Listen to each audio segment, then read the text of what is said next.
কারণ আপনারা সবাই জানেন এখন শুধু মানুষের মাঝেই না, বরং ফলের মাঝেও এক ঘোর রাজনীতি চলছে। চলুন আপনাদের একটা বাস্তব জীবনের ঘটনা বলে আসি।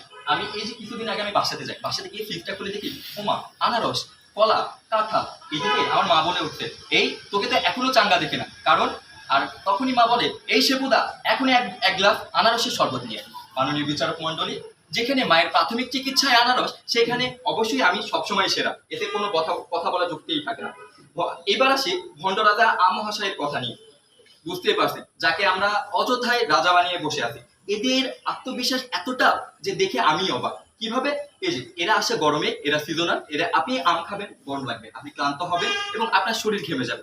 কিন্তু আর আমশাইকে বলে দিতে চাই যে ভাই আপনি রাজশাহীতে আসেন বলে আপনাকে এই রম্য বিতর্কে আমন্ত্রণ করা হয়েছে। যদি আপনি রাজশাহীর বাইরে থাকতেন হয়তো আপনাকে এই বিতর্কেই ডাকা হতো না। এবার আসি কলা ভাইয়ের কথা। তার কথা আর কি বলবো, যেভাবে আম সাহেব পচায় গেল, এখন আমি একটু বলে দিই।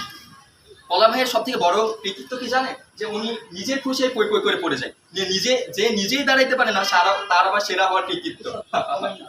আচ্ছা একটা ঘটনা বলি। এই যে সাম্প্রতিক আমি ডায়েট অবস্থায় টুকিটাকিতে এসে বসি, হঠাৎ করে দেখি আমার প্যান্টের পকেট দিয়ে আমার কলাটা বের হয়ে আসে। আমি খাবার কলাটা। এখন বন্ধুরা পাশে থেকে বলে, এই মামা তুই কি ফুড পান্ডা ছেড়ে এখন ওয়াইল্ড পান্ডাতে কলা ডেলিভারি করিস নাকি? বোঝেন এদের অবস্থা, যেখানে বন্ধুদের মাঝে থাকা যায় না কলা নিয়ে, সে নাকি এখন বলে যে বড় হওয়ার কৃতিত্ব। চলুন কাঁঠাল মামা মানে পাড়ার গ্যাং নিয়ে একটু কথা বলে আসি। কাঁঠাল কাটা মানে তো একটা যুদ্ধ। মনে হয় যে সংসারে সকল কিছু নিয়ে চলে আসে, বটি দা খুন্তা পলিথিন তেল সকল নিয়ে বসে পড়তে হয়। এখন এমন একটা জিনিস যেটা আমরা খাওয়ার জন্য যুদ্ধ করতে হয়, তাহলে এটাকে আমরা কিভাবে বলি যে এটা আমাদের সেরা? আর এই ক্ষেত্রে এখন চলুন একটু গল্পের মাধ্যমে আমরা আনারসের গল্পটা শুনে আসি। আমি রোজ সকালে ফলের বাজারে যাই। দোকানদার আমাকে দেখে কি বলে জানেন?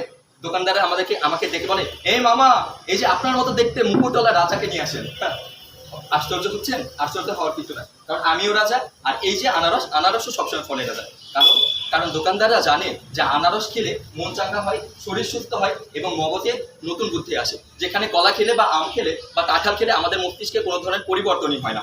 চলুন এবার তাহলে একটু বৈজ্ঞানিক কোনো কথাবার্তা দিয়ে আমরা ঘুরে আসি। বাকি ফল খেলে হয় প্রেম হয়, আর না হলে বিপদ হয়।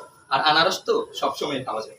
আপনার সর্দি লাগবে, মা বলবে এই আনারস খা, ভিটামিন সি আছে।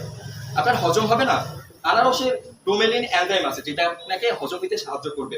আর চাকা খেলে তো কথাই নাই, বন্ধুরা এসে ঘাড়ে হাত দিয়ে বলবে, এই মামা চল আনারসের শরবত খেয়ে আসি, রিফ্রেশ হয়ে আসি চল।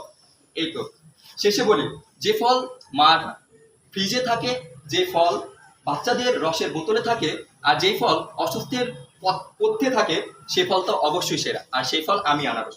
তাই বলি, যার ফলে আছে প্রেম, যার গুণে আছে প্রেম, যার রূপে ফিটফাট, সে তো অন্য কেউ নয়, সে আমি, আর আমি আনারস। ধন্যবাদ।